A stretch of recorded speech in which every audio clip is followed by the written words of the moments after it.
Bonjour, est-ce que vous pouvez vous présenter en quelques mots?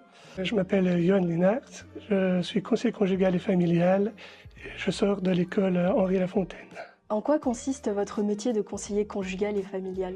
Donc un conseiller conjugal et familial accompagne les personnes dans les problématiques relationnelles, affectives ou sexuelles au sens large du terme. Et on fait aussi de l'éducation aux personnes, on fait de l'EVRAS. On est assez complet dans nos démarches au niveau de la personne. Pourquoi avoir commencé l'écriture?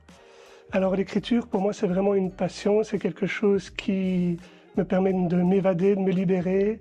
Avez-vous un rituel particulier avant d'écrire? Alors j'essaye de faire un plan, mais généralement je n'y tiens pas, parce que ça part un peu dans tous les sens, et j'écris généralement le soir. Donc je me réveille les 2 heures du matin, je pense à un truc, mais je descends, j'écris, puis je fais ma note, et puis je reprends mon écriture du livre.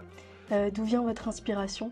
Alors pour le premier livre qui est ici, donc au détour d'un voyage, j'avais fait le rêve, comme je suis conducteur de train, j'ai fait le rêve d'une jeune femme qui traverse avec le train un tunnel et qui arrive, non pas chez elle, mais à Auschwitz-Birkenau.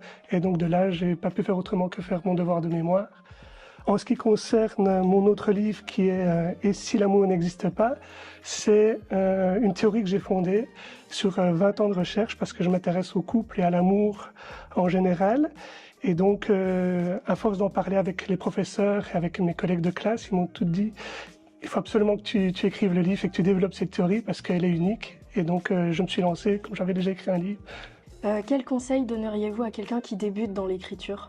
Alors, tout simplement, c'est de se lancer. Il ne faut pas avoir peur. Commencer par quelques lignes et ne pas avoir peur aussi, c'est de la page blanche. Parce que, par exemple, pour le premier livre, je suis resté presque 6 mois sans écrire, mais j'ai fait pas mal de recherches et des choses comme ça. Donc, Que vous a apporté votre parcours professionnel et estudiantin? les professeurs d'Henri Lafontaine sont tous géniaux et m'ont transmis leur passion. Et c'est avec passion que je fais ce métier. Et donc, j'ai lancé mon activité ici à Belgrade depuis le mois de janvier. Et ça prend forme. Qu'est-ce que votre expérience au sein de cette école vous apporte? Alors, j'ai beaucoup d'outils, beaucoup de capacités de réflexion.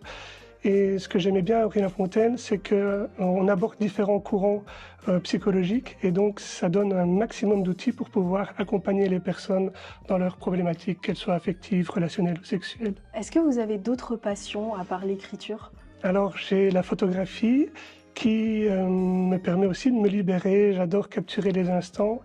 Je fais essentiellement des portraits de femmes, ça leur booste leur confiance en elles. Et donc, ça a un rapport avec justement le métier de conseiller conjugal et familial que je fais, où j'aide les gens, enfin j'accompagne les personnes à avoir plus confiance en elles. Donc l'un ou l'autre, ça se mélange bien.